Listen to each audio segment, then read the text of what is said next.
dantzaldia, dantza garaikidea edo gorputza adierazbide garaikidea, gauza biak esan da eskuartean daukaguna, 14. Suele ser todos los años un festival de gran calidad, que a los seguidores cada año nos sorprende por la pluralidad de lo que vemos y por la calidad de lo que vemos.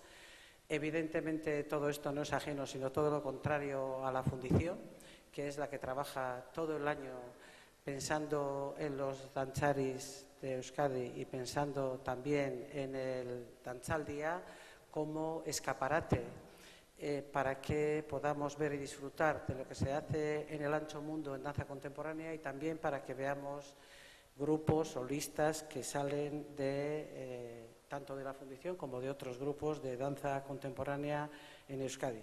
Comentaros que el festival se expande por toda la ciudad. Encontraremos a las compañías en el Palacio Euskalduna, en Alhóndiga, en la Sala BBK, en el Guggenheim, en la Fundición y creo que no me dejo ningún espacio por el momento. Sala Recalde incluida, claro, que contamos con la compañía Danchas para empezar. Habrá muchos puntos de contacto entre el público y las compañías, porque de hecho habrá clases abiertas, masterclass, talleres de mediación, de manera que tanto el público en general como los profesionales, con encuentros profesionales, podrán tener un contacto muy cercano con los artistas y con las compañías.